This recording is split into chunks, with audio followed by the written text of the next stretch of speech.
THAWNTHU này mày oh pasari anh lâu mà mình pasari sila em tiếng đấy cả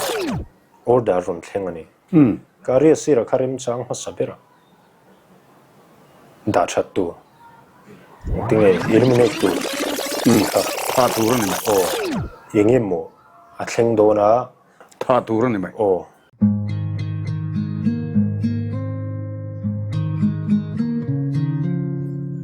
MIZO tlangwal SIPAI HUAISEN lo jen ke khowot wung mai le vursur seng seng kara chuan SIPAI dulkiar lingleng korte chu ron thau chuak truin izan lama a thian te kwata a in pui ti hriat takin alu chu la kai chapa an ho tu pa chuan sepoi kora engwangin nge tun thlenga ilamut SIPAI ni hinom chenna ni ron mangem ni enge SIPAI ai tran chan a ron ti treng chaka korte chuan rang je thian a sen chi don le chuti ti pa chuan a uak thota an ho tu pa chuan ti ngai dei om lo khoya ngai thian pa Vohtea a ti vin le thaka ehe om na nge a ti le ngal ho tu pa sik palian tak moi mul buk deuh chup chuan a om lo awangin a lom le ka zo chele vazong ro tin pai lo zeta tho korte chu a tho chuak truwa a chua pa chuan vai pakhat chu pe troka vai le ui chau chu dim lo tu an ti thave le roka Vohtea chu khul hlet hletin vurkara aron har chuaka ramri pela a om tin hre chuak ehe hi Pakistan rama ka chat thlani mo tin alu dom silai mu aron leng hal fuwa Vohtea lukhum chu aron thlo thlapopa a har chiang ngang mai khu India SIPAI tin Pakistan ho chun an ron kap Pakistan ui chau ho mai chu tin lunaburin vura chuna tol kha aron kap tu te chu an tlo hlo zoka an thel chiang thei em mai powa awan nei ta hlawani korte chuan vur pachuk kara a thian pa mangang chuwa muin puitu tur autumin inbiak na han phor mai atuma aloken thei hil chunin a thian pa chu a thingei donin a hria chol ka nei ngei done ti na thlir vong a kong inbiak nei motia pai ma se zoom te zok chu phorin ommun rem taka siamin a thlir dawa alem le khal bok Vohtea mangang au chuan cover tu tur au chunga silai puak le that thin boka silai puak ri hria chuan India SIPAI ho chu an ron tlan phaya Vohtea vur bo chu kara kor halawa vur vela atal boi chun zukmu mai khubom vom halin SIPAI raju chu atlan luta Vohtea chu polokin atlan chu puya ram ria lu puya Vohtea zu roipo are chiang kher mai an sara tan singa chuan sajai pein nangma ni wangin in ka na kan ma chon tre palong engwangin nge SIPAI Vohtea Pakistan ramai wa cha thlak reng ti in an leader ratana chuan a han zota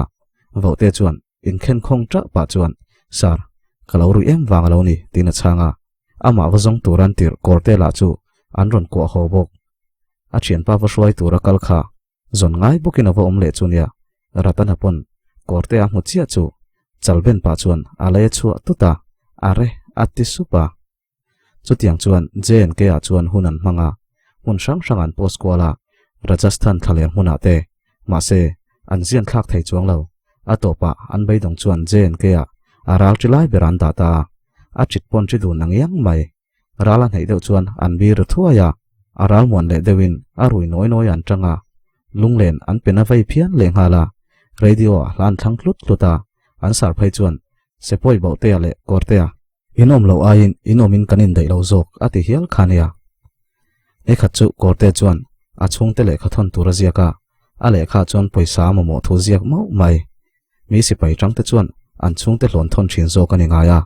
Vohtea ke nga chuan engtim nge ka ziang ti in Vohtea po chuan le kha lo ziak ve me ka avaron sura ka ti dan hian ti ve mai ro mani in silai mu kanin tuma poisa hek lutuk te mai ro alo ti sam eta a thatakang ti in Pakistan nen kanin dona ka silai mu ka mang hnem lutuka silai mu man tur ka nei to lo in fa pa hi ralrama a thi tloin du lo chuan poisa claim zong milo thon teu SIPAI kortea jen ke ti chu ziaka dak pun hena chuan phur takin awa pe ve ta ni voi khachu Pakistan uifing hi India ramri de pa hian aron bau thata Vohtea duty lai takani boknen alo kap thal top mai ui chu tre that maya athi zui ngal ramri chunga chuan potlut watin Pakistan ho chuan an ron zonga Vohtea bula an ron mu chuan an thin rim na samai Vohtea la chuan savome mokatia ka MIZO na ron zuang to sia kain venan ka kapani atitlat mai si oi lo le lung oi lo tak chuan abula chil chak phur pa chuan an kalsana u korte nen chuan pu painan zairu tuta zanlam an phur le don ani an rui lu tuk to lo nan tin an pu chuan tlemte bak zu ina phal to lawa an bula omve raju chuan a hlau don ro pui mai sia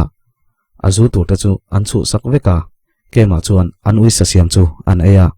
raju po chuan e pui vein an bial nu te chan chin an soya an ri hluka achang in an zaya achang le mi tui tla tewin an titia jen ke vur thlik le seng seng kara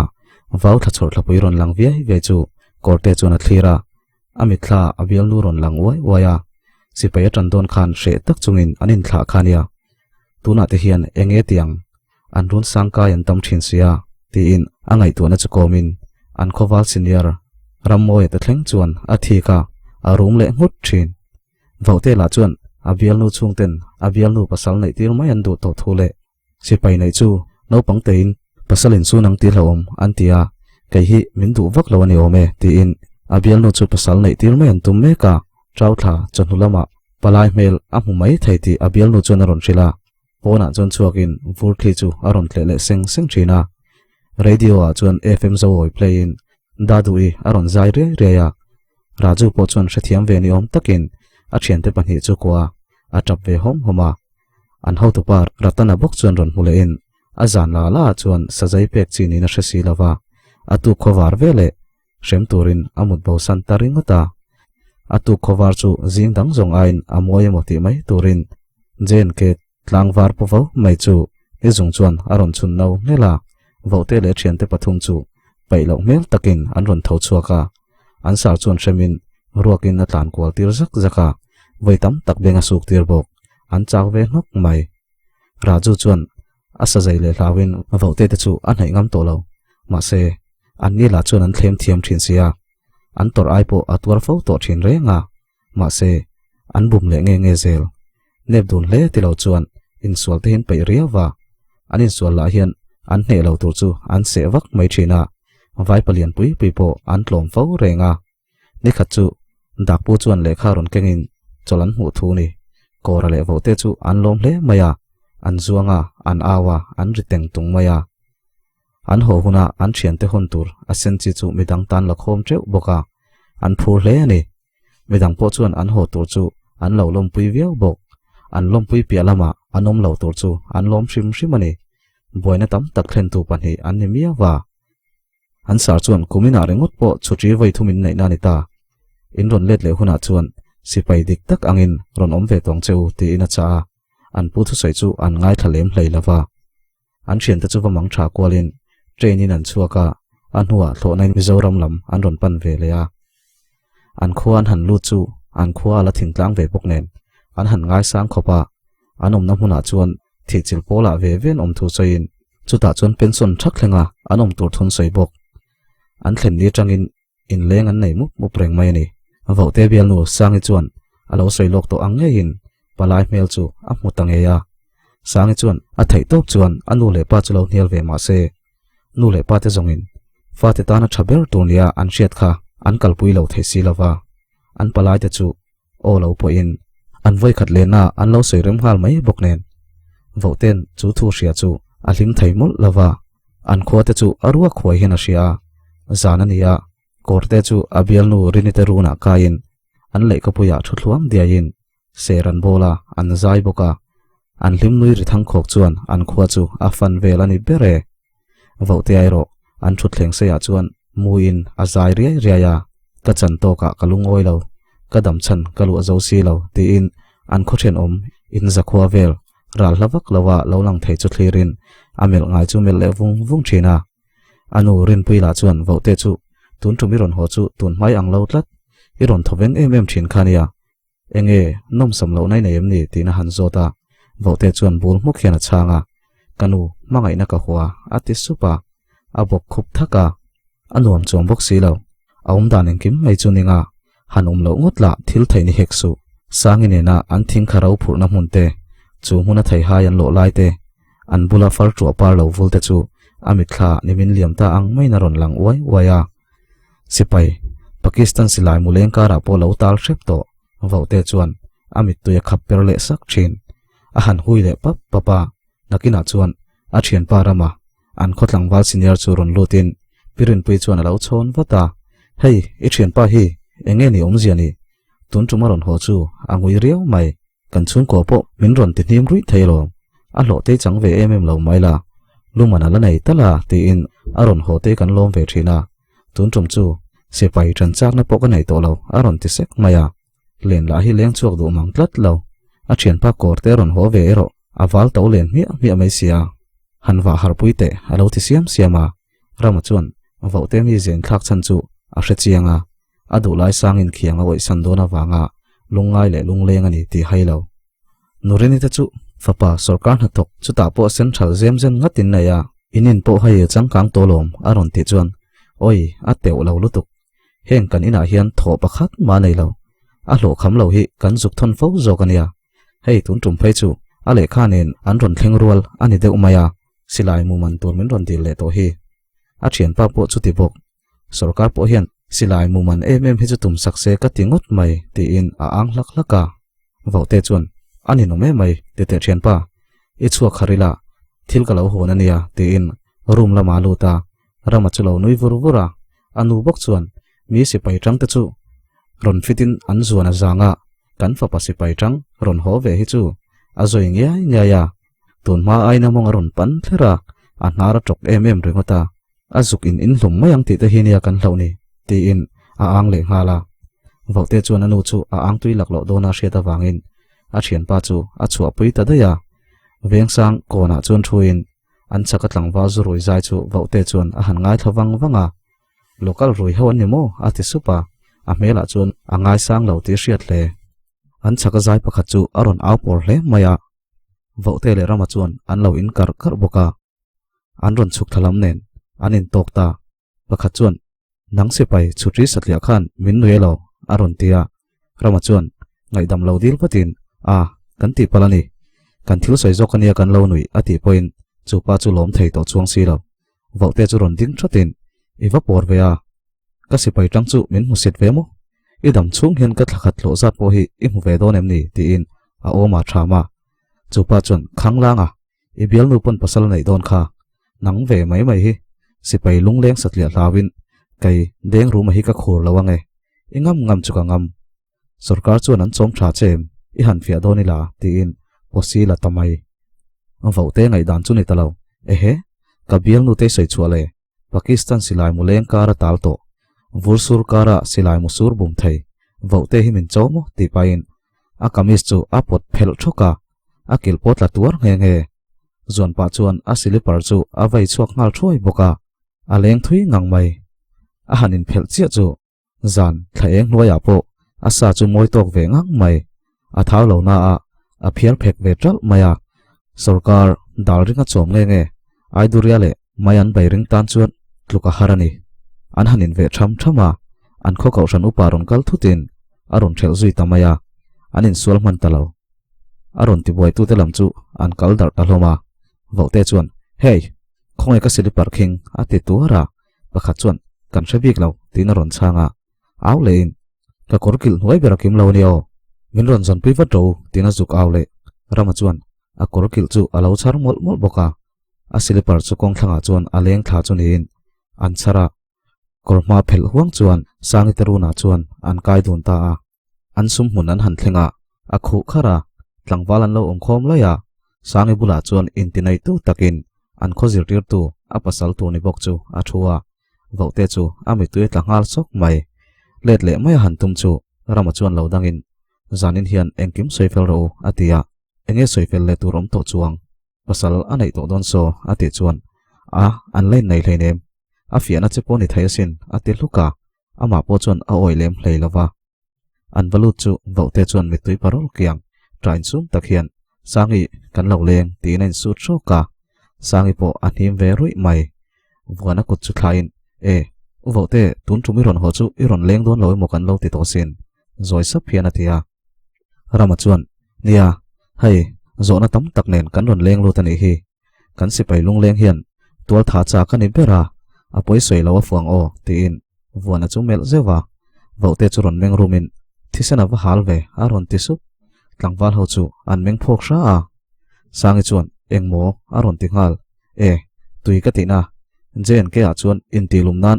mel ma thisen hi no khat te kan han in popa ngaya kalo nei man tolom le a han meng dur le khoya tlangwal ho chuan bon hin ti em maya zo na lan nga rama chuan vona kan sipai hi thut nai lo kian do ne moni le ati chuan a tol phei shut thuta vote chuan thut pa chuan lubung ati chuak le sapa tlangwal ho bok chu an ron meng phok le sha to engmo an ron ti le a kanin do na lu kala nem lutuka kan po sa hian lubung ka khai trewa ka en ngun lutuka mitla hian mel ma lubung ringo taron lang le thin kalau sei chuak pal le thina ati chuan khappo khaplo chuan vote chu an mel ngot ngot mai ni wana chuan tuiwa suain zo na chun han zota anin do dan ten zot kai zela Pakistan ne na anin ka dan chu vote chuna soita voi khat chu kan pu te hole midang tam zok bung ro lai nan chuak veka kein kem kha kalo venga Pakistan hoi men ron kap ta thut mai se silai la kalo keng mai bok si lo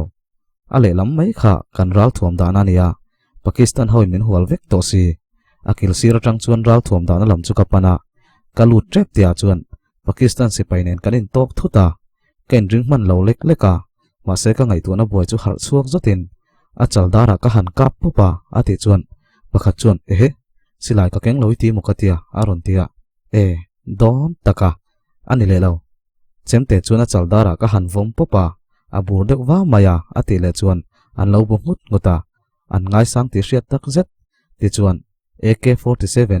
chuan a ai sang hret AL46 nen kala chuaka kan pir tak tak chu pariat not mai ka kapluma a thau ber chu ka repa adang chu kan pu te lo hmu main kan ke mo om ve dang ten chuan kan phum veka a chan chu ka phal na min pek lo chuan in ka ngot hin phal si lawa ka khum hnoya hian ruang pasari chu ka phu ti chuan ruang chunga ka mu ni ber chu pakhat chu a sa thalai lai kala ka repa kan pu te bula chuan sakhisa tin ka shila tui kan ti tlang ngang mai ati chuan an ngai sang zual hle a ve mai chun hlawaniang an ho sap sapa vuana po chuan hre tak chungin ho san ve ta ni sangi bula chuan zandanga kalo leng le mayang tim dui chuan atia sangi le vote chu an le kapuya chuan chuakin